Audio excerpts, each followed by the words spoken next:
na casa de oração. Glória a Deus. Sabemos que Ele é bom, fiel, e nós confiamos em Tua poderosa e rica palavra. Aleluia. Estamos num culto de ensinamento, num culto de doutrina. Talvez hoje um dos cultos que menos as pessoas queiram participar. Meu Pai. Culto ao qual o poder vivo da palavra é eficaz. Tem poder de mudar a vida da gente. Tem poder de transformar a vida da gente, de libertar a vida da gente.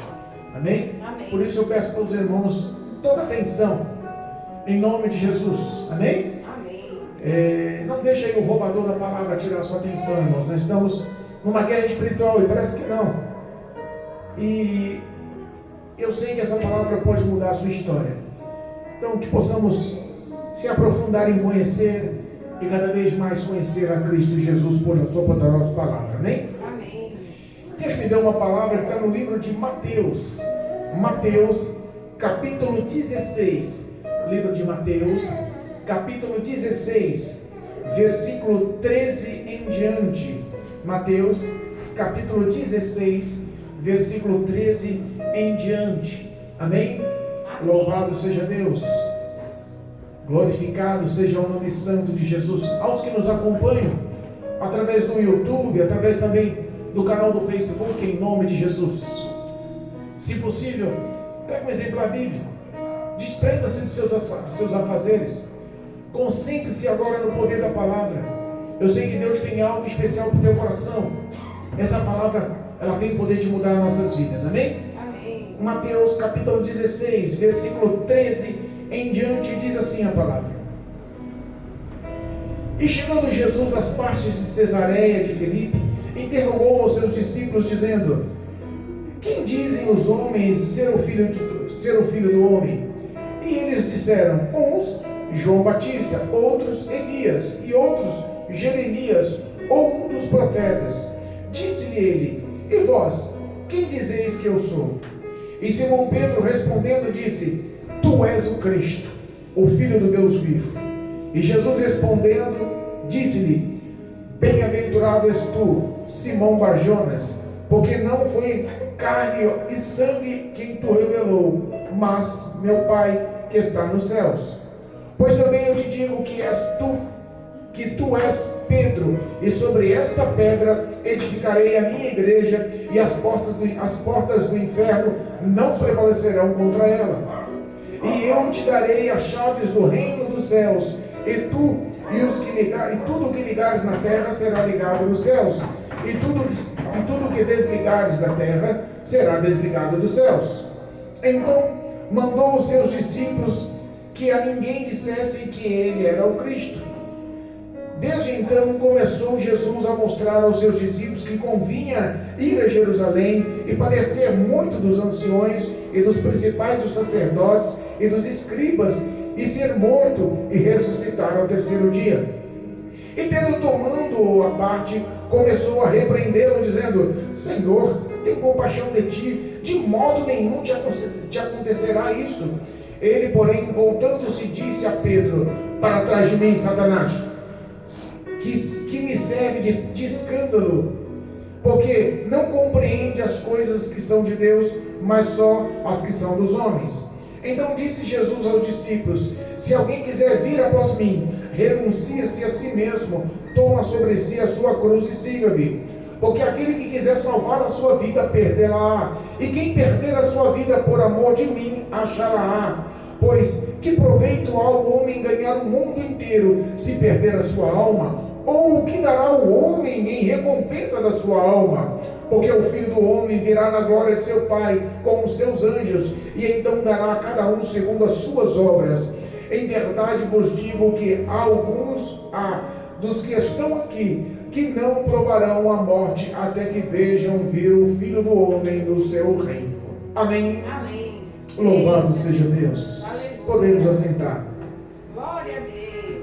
Glorificado e bendito seja o nome do Senhor. Aleluia, Irmãos, meu Pai. talvez a maior e a mais profunda revelação do Evangelho foi expressa nessa mensagem, nessa passagem.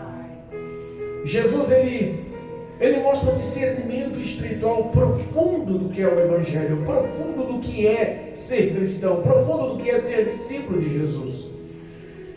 nós entendemos que existe uma batalha muito grande em nossos pensamentos e discernimentos para entendermos o que é ser salvo em Cristo, o que é ser filho de Deus. Aleluia. Jesus tenta mostrar o exemplo dos fariseus, dos saduceus, que tentavam de uma forma ou de outra lhes pregarem outra doutrina, lhes pregarem outros costumes.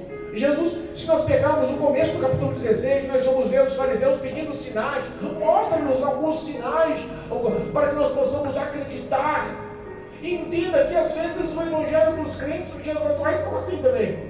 Eu só consigo acreditar se eu ver. E as pessoas perderam a visão espiritual, a visão sobrenatural da grandeza e da majestade do nosso Cristo, da grandeza e majestade do nosso Deus. Jesus repreende os que estão ao redor, e principalmente os seus discípulos, do fermento dos fariseus, das pregações, dos ensinos dos fariseus. Não está diferente nos dias atuais, irmãos. As pessoas hoje estão pregando o evangelho, estão pregando um cristianismo tão moderno, tão atual, que hoje eu vi em uma entrevista de uma igreja extremamente famosa, numa igreja extremamente grande, conhecida, está pregando que, por exemplo, prostituição não é pecado. Meu Deus. Sabe, alguns ensinamentos que a gente olha e fala, não tem como duvidar, isso à luz da palavra é pecado e conduz o homem ao afastamento eterno de Deus. E muitos estão pregando doutrinas, procurando para ser doutores em vãs filosofias, para agradar a sua própria concupiscência. Meu Deus. Jesus nos traz um alerta hoje para que nós possamos entender o que é ser cristão. E no meio de todo esse confronto espiritual, em abrir a visão espiritual dos discípulos, ele faz uma pergunta. E pergunta, quando ele sai do meio dos fariseus, no meio dos saduceus, que ele se afasta e chega na cidade de Filipos, na cidade de Cesareia, onde era a cidade natal do seu discípulo Filipe. Ele pergunta aos seus discípulos num todo, só os seus discípulos, a mais ninguém. Ele pergunta, vem cá, o que as pessoas dizem, ou o que os homens dizem que sou eu? Quem sou eu para a humanidade? Quem sou eu para a sociedade? Quem sou eu para o mundo? Quem sou eu para os religiosos? Quem sou eu para aqueles que seguem o ensinamento dos fariseus? Para que seguem o ensinamento dos saduceus? Os doutores da lei que pregam o Cristo. Quem sou eu na visão deles? E eles começaram a enfatizar grandes homens conhecidos na Torá, na lei mosaica. Eles começam a enfatizar justamente pela autoridade do ensinamento, ou pelos milagres expostos, ou pelas pregações duras. Eles começam a falar, olha só, uns dizem que o Senhor é João Batista, porque João Batista dava palavras duras, palavras de arrependimento, de conversão, palavras realmente que eram difíceis de serem aceitadas. Outros dizem que o Senhor é Elias. Por quê? Pelos sinais, pelos prodígios, mexendo com a natureza, ressuscitando mortos, levando cura. Outros dizem que o Senhor tem um espírito de Elias, ou é a ressurreição ou reencarnação de Elias. O espírito de Elias está sobre a sua vida. Outros dizem que você é Jeremias. Por que Jeremias? Pelas palavras duras, pelos confrontos, por mostrar o caráter das pessoas ao meio de todos. Aleluia. Outros dizem que é um dos grandes profetas. Tradução: ele entende a visão das pessoas que não têm discernimento ou entendimento do que é o cristianismo, ou do que é o evangelho ou o reino de Deus. Mas ele pergunta para os que são seus. Ele pergunta agora para os seus discípulos. E essa pergunta é o foco não mais para o ímpio, que tem uma visão ampla e uma visão rasa de que é o cristianismo, ou do que é o evangelho de Cristo Jesus. Porque o mundo entende o cristianismo, o ímpio entende o cristianismo com outro foco, com outra visão. As pessoas estão encarando o cristianismo com base somente na caridade, no amor. Não, para ser cristão eu tenho que viver a caridade e o amor. Mas ninguém contesta o pecado, ninguém contesta a iniquidade. Não contesta o sacrifício de Jesus no Calvário para tomar sobre si a condenação do homem. O que eles resumem hoje, o cristianismo é no amor. Deus é amor e acabou. Eu posso viver como eu queira a partir do momento que eu pratique a caridade. Entenda, a visão que os outros têm, Deus conhece e não leva em consideração. Ele está preocupado com a visão do que a igreja pensa pensa a respeito dele, do que os salvos pensam a respeito dele, do que eu e você pensamos a respeito dele. Ele pergunta, não é mais o que os outros pensam, mas o que seus discípulos, aqueles que representam o Cristo, aqueles que representam o Reino de Deus, aqueles que representam o poder da palavra. Ele pergunta, e vocês, meus discípulos, vocês 12, vocês que são os meus aprendizes, vocês que são os meus seguidores, vocês que representarão essa palavra depois que eu morrer e ressuscitar, e vocês, quem diz que eu sou? Sabe que um grande tabu foi pregado, foi quebrado. Porque dos 12 discípulos que receberam o poder, conheceram Jesus, viram os milagres, ouviram os sermões, choraram, se transformaram, fizeram acontecer, poucos deles, dentro do íntimo do coração, tinham reconhecido que Cristo realmente era o Filho de Deus, o Messias, o Salvador. Você expressar uma coisa com hipocrisia não tem valor algum aos olhos de Deus. Foi por isso que quando Pedro toma a frente, acelerado, dinâmico, Pedro toma a frente dos 12 como um grande porta-voz e fala: Cristo, eu sei, o Senhor é o Filho de Deus, o Messias, o Filho do Deus vivo. Aleluia. Foi o primeiro dos discípulos que olhou nos olhos do Senhor e assumiu: o Senhor é o Messias.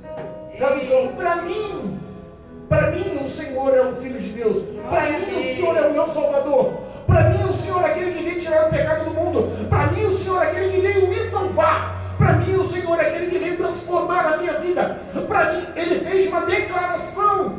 E a declaração não foi da boca para fora. A declaração não foi com hipocrisia. A declaração foi com o seu próprio comportamento. Às vezes arisco, rude, ríspido, áspero. Pedro era áspero, direto. Pedro não tinha muita filosofia. Ele expressava o que pensava.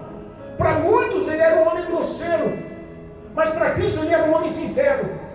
Ele era um homem reto, íntegro no que falava, vivia aquilo. E ele declarou, e quando ele declarou: tu és o Cristo, o Messias, o Filho do Deus vivo, Jesus olha para ele e fala: bem-aventurado és tu, Pedro, Simão, filho de Jonas, filho de Jonas, porque quem te revelou isso não foi carne nem sangue, mas o meu Pai que está nos céus. Entenda. A revelação, o reconhecimento, a sinceridade em reconhecer quem é Cristo em sua vida, mostra o teu caráter. Aleluia. Mostra os teus passos. Mostra as tuas obras. Mostra também os teus pensamentos e os teus sentimentos. Mas a Bíblia fala que nós seremos julgados ou teremos as recompensas conforme as nossas obras e não conforme os nossos pensamentos. É porque que Jesus olhou para ele e chamou ele de bem-aventurado. Porque ele falou não só da boca para fora, mas falou do coração para fora. E quando você está com o coração cheio da verdade, que é o Evangelho, está com o coração cheio da verdade, que é Cristo Jesus, está com o coração cheio da verdade, que essa palavra, realmente as suas obras condiz com o que você expressa, condiz com o que você fala.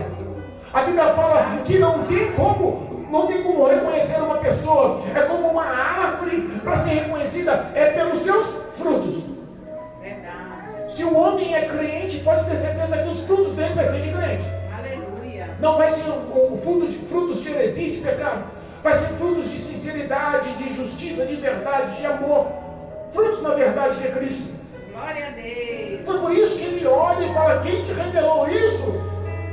Foi o meu Pai que está nos céus. Não foi a sua concupiscência, não foi os teus pensamentos, não foi os seus sentimentos. Quem te revelou isso não foi carne, não foi sangue. Quem te revelou isso foi o próprio Cristo. E responda para mim: o próprio Deus deu a liberdade de expressar nos lábios daquele homem simples, rude, áspero, a ponto de ser chamado bem-aventurado pelo próprio Cristo. O poder de reconhecer quem é Cristo dá o poder à igreja de reconhecer a sua palavra. Dá o poder à igreja de ter a autoridade do nome de Jesus. Dá o poder à igreja e dá o poder a nós, pessoais, ter a autoridade e a presença de Deus em nossas vidas, em nossa casa, em nossa história, em nossa vida. Amém, Jesus. Obrigado. Somos rodeados, como diz em Hebreus 12, por uma tão grande nuvem de testemunhas. Verdade. E se nós se deixarmos levar pelo entendimento, pela influência das pessoas lá fora, dos que se dizem amigos que estão ao seu redor, elas acabam te envolvendo. E você se intimidando em se apresentar como cristão. Quanto crente 007 tem por aí? Verdade. Quanto crente oculto tem por aí?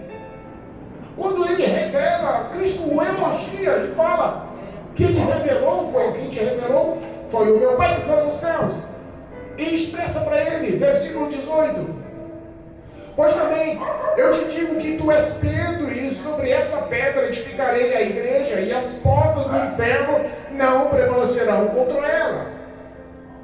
Sabe que esse versículo abre um pretexto para muitos acreditar que a igreja foi edificada sobre Pedro, e não é essa a verdade. A igreja é edificada sobre a palavra que Pedro assumiu. Qual foi a palavra que Pedro declarou? Que Cristo era o Filho de Deus. Então Cristo se declara: sobre esta pedra, ou sobre esta palavra, edificarei a minha igreja, e as portas do inferno não prevalecerão contra ela. Glória a Deus. Se a igreja vive conforme a palavra, se a igreja vive conforme os seus valores, se a igreja vive conforme os seus mandamentos, o inferno não prevalece. Glória a Deus. Lutas, dificuldades e afrontas e confrontos e aflições e provações, tudo pode ocorrer, mas não há poder no inferno, não há poder nos demônios, não há poder no próprio principado para fechar a porta da igreja que o Senhor abre. Se andamos nos valores de Deus, não há quem possa impedir a ação, o poder, a glória de Deus atuante em nossas vidas. Glória a Deus. Consequentemente, Pedro acabou de receber um grande elogio.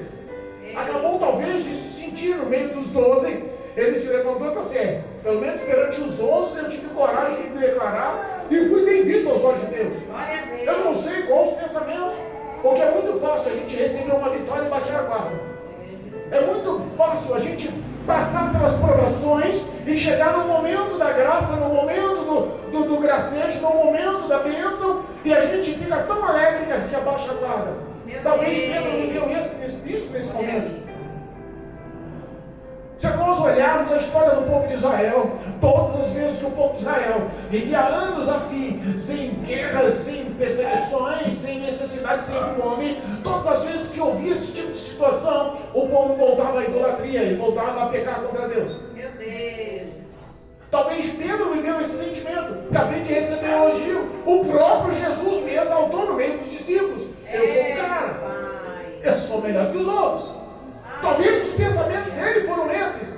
E a Bíblia fala que no decorrer da caminhada, no decorrer do ensino, no decorrer do bate-papo, a Bíblia fala que Jesus decide se apresentar a eles e falar: olha só, convém que o Filho do Homem vá para Jerusalém, e lá em Jerusalém seja entregue nas mãos dos anciões, dos principados, dos sacerdotes, dos príncipes, de todo o sinédrio, seja entregue na mão dos principais da sinagoga, para sofrer injustiças, padecer injustiças, padecer todo tipo de injustiças. Louvado seja Deus. Glória a Deus. Glorificado seja Deus.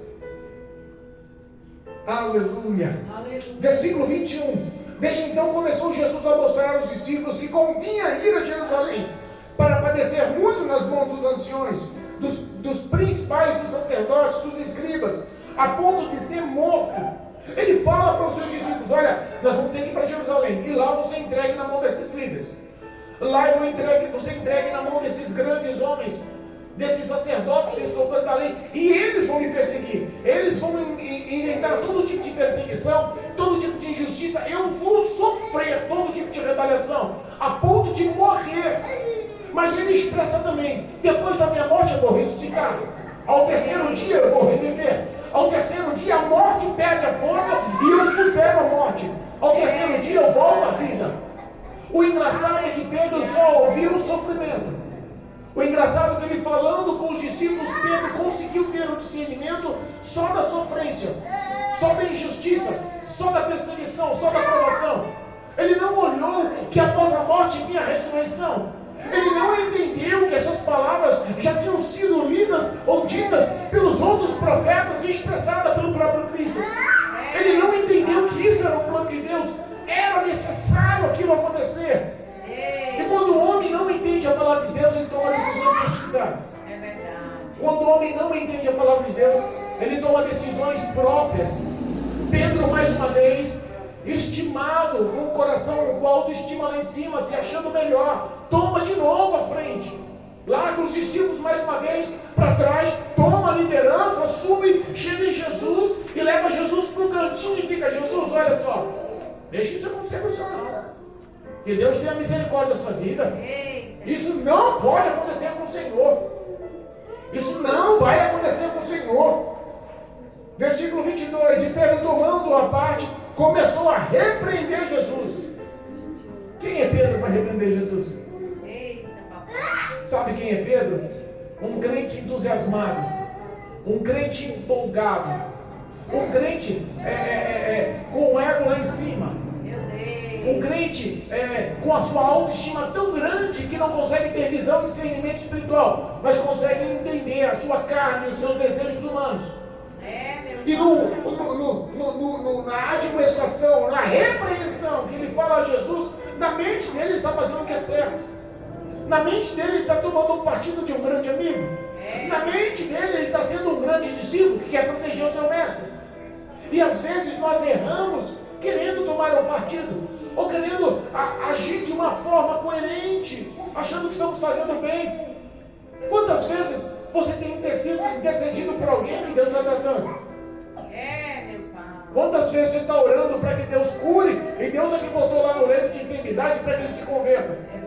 Quantas vezes Deus está apertando com o desemprego, e você está orando: Jesus, tenha misericórdia, abre as portas de emprego, porque está passando fome e necessidade. Mas foi Deus que decidiu provar para que ele se converta, para que o coração seja transformado, para que haja uma transformação interna.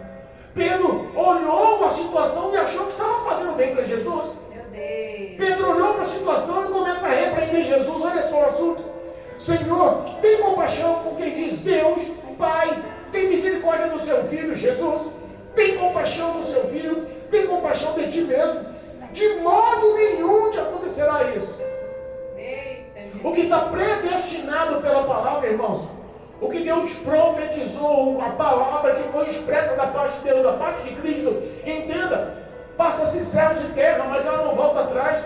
O diabo tenta às vezes contornar, ou contorcer, ou desvalorizar, ou manipular essa palavra para tentar acabar com o seu projeto, o projeto de Deus na sua vida, a história de Deus na sua vida.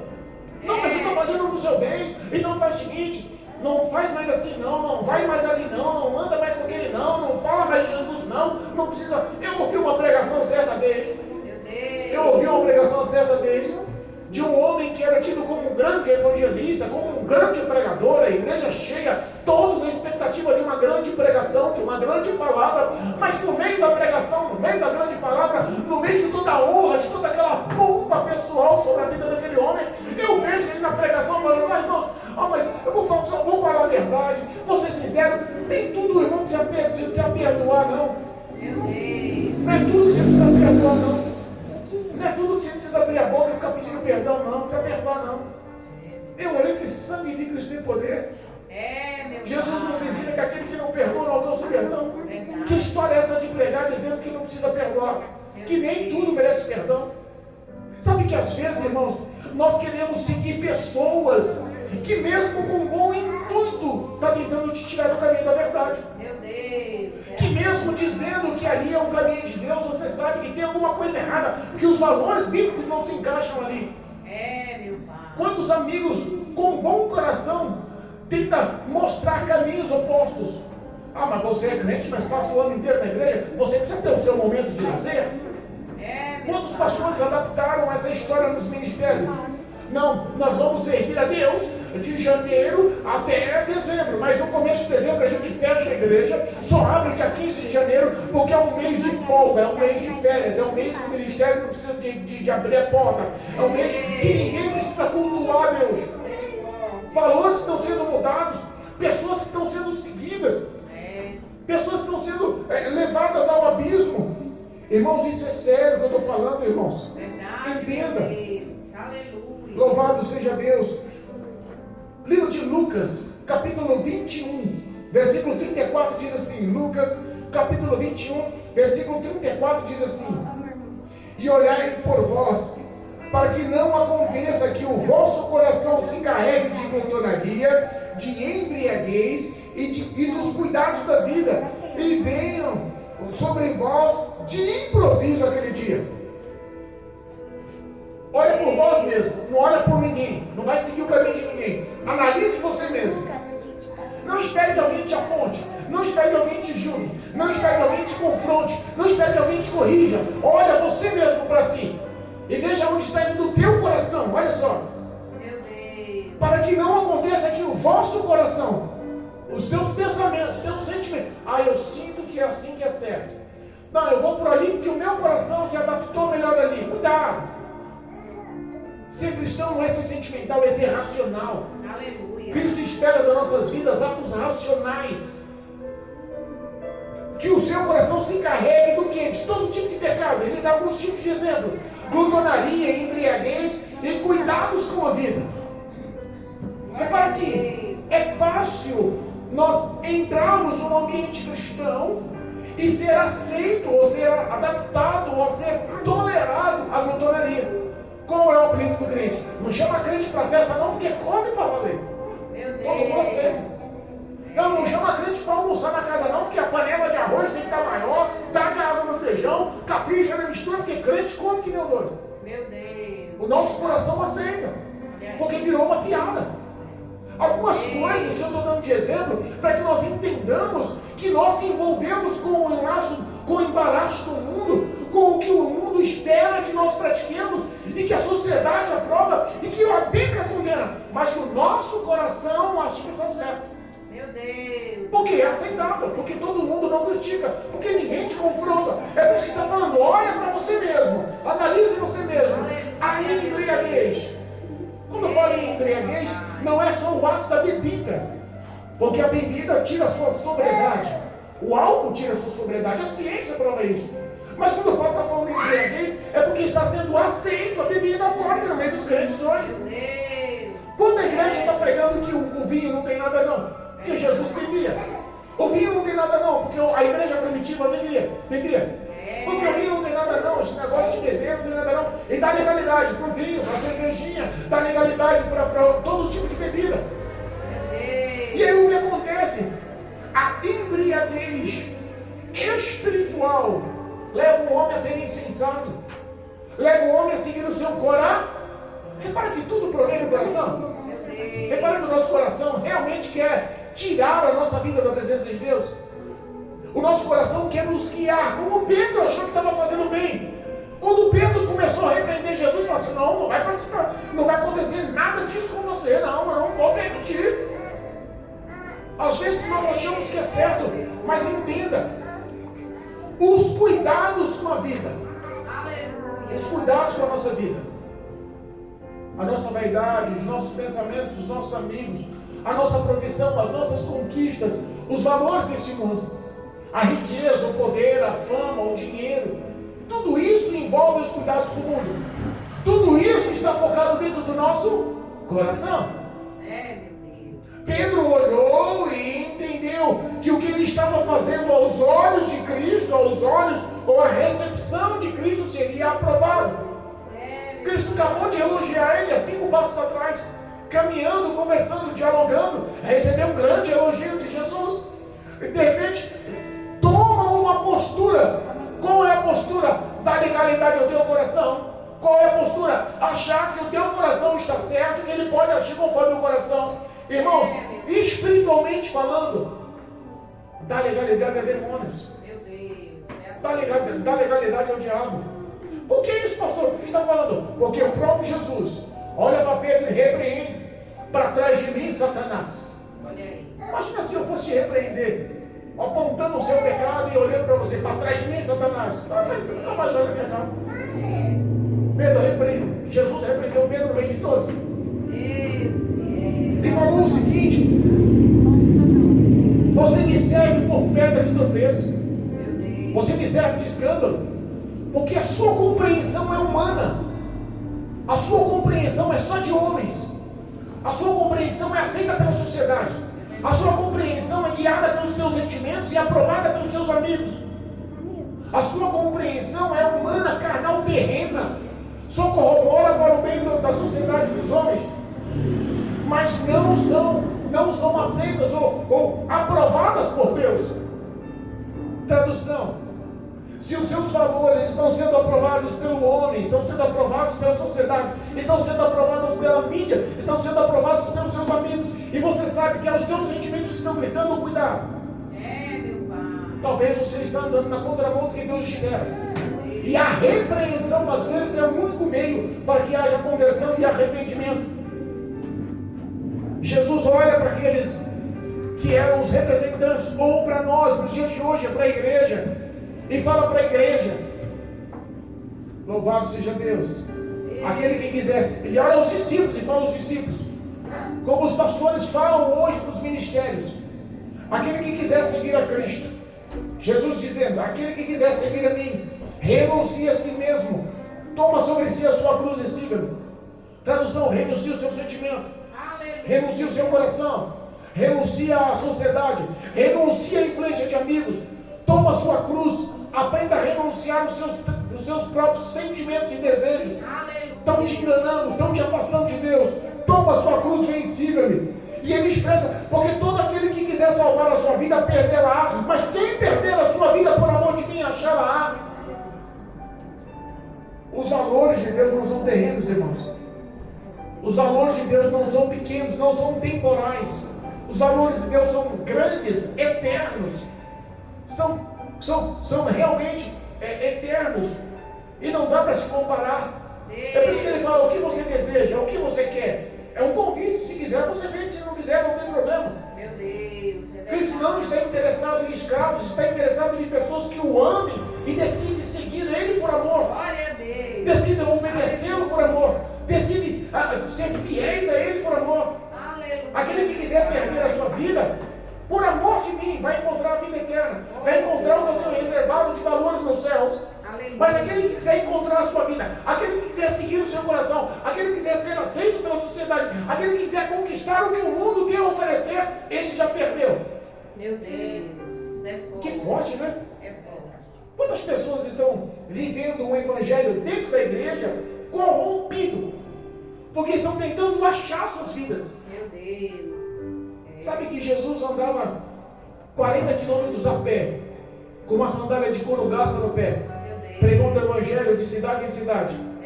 Sabe que o maior e melhor sermão de Jesus, talvez um dos mais pregados na Bíblia Sagrada, foi para um homem só, no anonimato. Hoje nós vemos as pessoas que não querem mais andar a pé, mas estão andando de jatinho. Hoje nós estamos vendo os evangelhos que estão sendo pregados por pastores que não abrem mais a porta do carro blindado para salvar o irmão da igreja, mesmo sendo ele pobre. Hoje nós estamos vivendo um evangelho, a expressão de um evangelho que corrobora contra. Sabe por quê? Porque Jesus entrou no templo e começou a virar as mesas de cambista, libertar as pombas, as vacas, os cabritas, as ovelhas que estavam sendo comercializadas, e grita no meio do templo: vocês fizeram a casa de oração como covil de ladrões. E hoje nós vemos as pessoas vendendo lencinho dentro da igreja, vassoura ungida, voto e todo tipo de fundação para enriquecimento pessoal. Que evangelho é esse? Que valores são esses? Que renúncia é essa? Que renúncia é essa? Sabe que as coisas estão perdendo o rumo, estão se perdendo o temor, estão se perdendo os valores da igreja, os valores de Cristo. Renúncia, irmão. Quer achar a sua vida? Quer conquistar? Quer crescer? Quer ganhar poder? Quer ganhar fama? Quer ganhar dinheiro? Quer ganhar nome? Vai perder a vida eterna. Não foi esse exemplo que Jesus nos deu. Sabe qual foi o maior exemplo de Jesus? Pregar aos pobres, andar com cobradores de impostos, meu Jesus. andar em vilarejos e fazer amizade com as pessoas humildes, anunciar o evangelho e curar os necessitados. Glória a Deus. O prazer dele era anunciar a novidade do reino para aquele que tivesse de bom grado, com o coração aberto, esperando o que Cristo tinha para eles. Hoje as pessoas não estão esperando o que Cristo tem, estão esperando as bênçãos que Jesus pode dar. Meu Deus. Aquele que quiser salvar a sua vida, perdê-la. E ele faz uma pergunta, e eu já estou encerrando, o tempo já se foi. E ele faz uma pergunta, versículo 26. Pois que aproveita o homem ganhar o mundo inteiro e perder a sua alma? É uma pergunta. Olha aí. Que proveito há para o homem? Isso é para o crente, irmãos. Isso é para os discípulos. Ele não estava falando para outros, era para os 12 discípulos. Que proveito vocês têm se vocês enriquecerem? Que proveito vocês têm se conquistarem, se evoluírem, se acumularem bens? É o que o evangelho está sendo pregado nos dias de hoje. As pessoas estão a fim de glamour, irmãos. Brigar pelo microfone na igreja. As pessoas hoje vão dar uma saudação, tem que filmar e fazer dezenas de videozinhos, de shorts para lançar na internet, para ganhar like, ficar famoso, para ter remuneração. Meu Deus, é assim. Hoje, Que proveito há o homem ganhar o mundo inteiro e perder a sua alma? É uma pergunta. Imagina essa pergunta e o diabo como intercessor. Imagina o próprio Deus, o próprio Cristo olhando para você e falando assim: que proveito há você aceitar tudo que Satanás te oferece, tudo que o mundo ostenta, tudo que corrobora para o pecado, para o afastamento da sua vida e da minha, se você vai perder a sua alma? meu Deus, é forte. Quantos homens ricos no momento da morte pediram uma semana a mais para passar com o filho por dia? Quantos homens ricos no momento da morte pediram a oportunidade para pedir perdão para a esposa, porque a vida inteira desprezou ela por causa do dinheiro? Meu Deus. Entenda. É. Aí ele faz outra pergunta no mesmo versículo, olha só: ou o que dará o homem em recompensa à sua alma? Agora inverte a situação.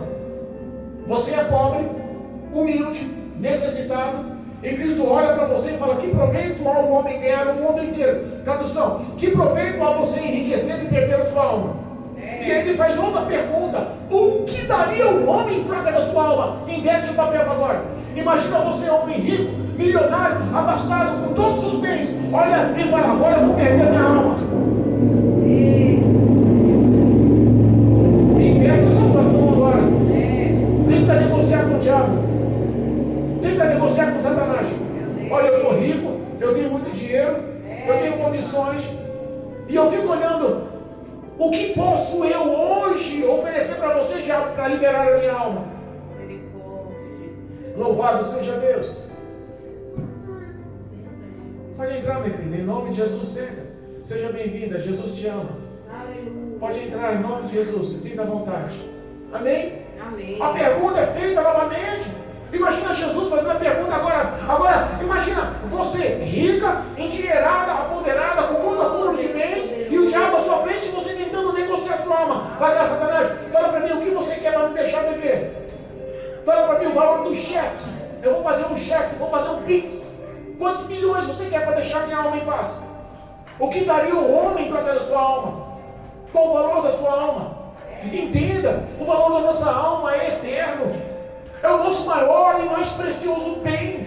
As pessoas às vezes não entendem. Jesus está chamando para a consciência, para o arrependimento. O papel de Satanás é esse: é matar, roubar e destruir. As pessoas não entendem, está enganando ela pelos próprios sentimentos, abusando dos desejos da carne, para que ela não consiga enxergar, para que ela não consiga se revelar, para que ela não consiga ver o que Deus tem preparado para ela. Amor, paz. Sabe que ser feliz sem Deus é difícil. O homem pode achar que ele tem todo tipo de benefício, mas ele não consegue comprar a paz. Entenda, Jesus está expressando com toda a verdade: um dia nós teremos a recompensa das nossas obras.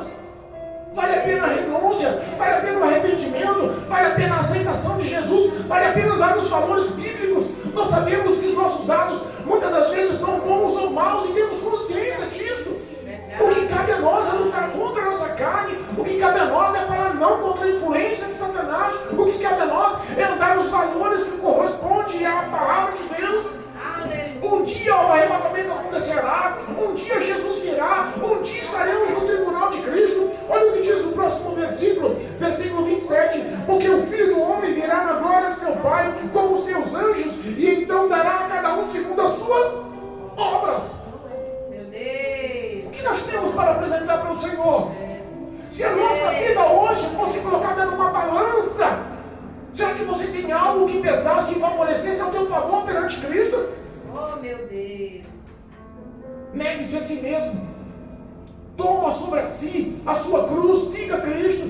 É uma recomendação, não é uma obrigação, não é uma ordem, não é um mandato, não é um requerimento, é só uma recomendação. Eu estou aqui porque eu quero mudar a sua vida, eu estou aqui porque eu morri no Calvário por você, eu estou aqui porque eu me apropriei dos seus pecados, eu estou aqui porque eu paguei o pecado na cruz do Calvário, para que você fosse chamada filha de Deus, filho de Deus, para que você tivesse o nome escrito no livro da vida, para que o meu Espírito Santo se apoderasse, morasse no templo que é o teu coração, para que as minhas palavras guiem os seus passos. Glória a Deus, aleluia. O diabo não tem poder sobre a sua vida, a não ser que você dê. A partir do momento que você fala, chega, parei, a partir de agora eu quero andar na presença de Deus, a partir de agora eu quero ser fiel ao Senhor, a partir de agora eu vou ter uma vida de oração, a partir de agora eu vou meditar na palavra de Deus, a partir de agora a minha história vai ser outra. Aleluia. Fim da legalidade do diabo, fim da legalidade de Satanás sobre a sua vida. Glória a Deus. Ele vai dar para nós, segundo as nossas obras, haverá um juízo final. Verdade, meu O que nós esperamos pelas nossas obras? Carregar a cruz, Aleluia. a renúncia. No fim da caminhada, você troca a cruz pela coroa. Glória a Deus. No fim da caminhada, Amém. no fim de tanta dificuldade, tanta provação, tanta lapidação, tanta purificação, tanta transformação, É verdade. no fim de tudo que nós passamos sobre a face da terra, a Bíblia fala que Cristo tem uma coroa de glória nos aguardando. Eu creio. Aleluia. Louvado seja Deus. Obrigada, meu Pai. E o versículo 28 é um mistério. É o último eu encerro. Deus. Eu não consigo enxergar esse versículo 28 lá para os discípulos, mas eu consigo enxergar o versículo 28 da leitura oficial para nós aqui na igreja hoje. Glória a Deus. Versículo 28. E em verdade vos digo que alguns dos que estão aqui que não provarão a morte até que venha vir o Filho do Homem no seu reino. Aleluia. Glória a Sabe o que me Deus. enxerga? Sabe o que me revela? Sabe o que me expõe essa leitura? Que Jesus pode vir daqui a 5 minutos. Eita, papai. Aleluia. Talvez a morte também chegue daqui a 5 minutos. É, meu Deus. Nós entendemos que a necessidade de Cristo em nossa vida é algo principal, é foco principal, é meta principal. Não dá para a gente ser negligente com o que está acontecendo no mundo. O amor de Cristo é revelado em nós. Ele quer realmente se mostrar e se revelar a nós como Ele realmente quer expressar esse amor, como realmente Ele quer te abraçar, como realmente Ele quer mudar a sua vida. Oh, Jesus poderoso. Eu sinto saudade da palavra de Deus. Louvado seja Eu sinto Deus. saudade das palavras de Deus, Pai. Eu sinto saudade. Aleluia. Eu fui Louvado batizada seja na palavra Deus. de Deus. Mas o mundo não me trouxe nada que eu Louvado queria. seja Deus. Mas Qual é o seu nome, querido? é Camille, eu não sou menina, eu sou menina. Camille? Isso, Camille. isso. Camille, eu sei que você entrou aqui não foi por acaso. Aleluia. Camille, eu sei que você entrou aqui porque o Espírito Santo de Deus sempre tem saudade de você. A minha mãe entrou em depressão, eu nunca acreditei. Louvado A minha seja mãe, da Deus. palavra de Deus, a minha mãe entrou em terceira idade. Você tem noção de ver sua mãe chorando todos os dias para tentar até salvar ela? Acho que Deus está tentando demonstrar para mim que eu não sou filha dela deficiente. Louvado seja Deus. Camille, a decisão na sua vida é hoje para mudar a sua história, para mudar a história da sua mãe, para mudar a história do seu lar, para mudar o seu futuro. Jesus te ama. O Espírito de Deus te trouxe aqui para que você tenha aliança com Ele, Glória a Deus. para que você renove a sua intimidade com Ele. A bebida, eu tô tentando me matar, eu juro pra você. A bebida está me destruindo. A morte perdeu espaço na sua vida hoje. A vida te encontra agora. Você está guardado debaixo das asas do Onipotente. Você não entrou aqui por acaso. Jesus te ama, tem te livrado e te protegido em diversas situações para que você tivesse a oportunidade de se reconciliar com Ele. Eu sei que o Espírito Santo, quando realmente toca no coração do homem, é uma força sobrenatural. Sabe qual é essa força? Amor divino. Deus. Ele te ama. Aleluia. E hoje eu quero te fazer um convite. Camille, se você quiser renovar a sua aliança, quiser aceitar Cristo novamente, vem aqui à frente. Eu sinto que eu tô morrendo faz tempo. Jesus é o caminho, a verdade e a vida. Eu nunca senti falta da minha mãe, como senti dela na palavra de Deus. A minha mãe, a ansiedade tem tomado dela de uma forma que eu nunca acreditei. Entendi. Eu sinto que eu não sou suficiente para minha mãe. Mas Jesus tem novidade na sua vida. Eu sinto falta de Deus. Mas Jesus, louvado seja Deus, isso é maravilhoso. Aleluia. Jesus, irmãos, vamos ficar em pé? Vamos fazer uma oração para mim? Aleluia. Em nome de Jesus. Eu sinto falta da minha mãe. Minha Louvado mãe seja não é mais a Deus. mesma, minha mãe é a Amém. palavra de Deus. Amém. A ansiedade tem tomado uma forma que ela emagreceu. Pensa, de 90 quilos para 74 quilos. Entendi. Eu acho que Deus tem tentado provar na vida dela que eu se afastei dos caminhos de Deus. Entendeu? A Bíblia Eu fala. sinto falta da minha mãe. Na palavra de Deus. A Bíblia fala que Jesus Cristo veio para desfazer as obras de Satanás. Você acredita nisso?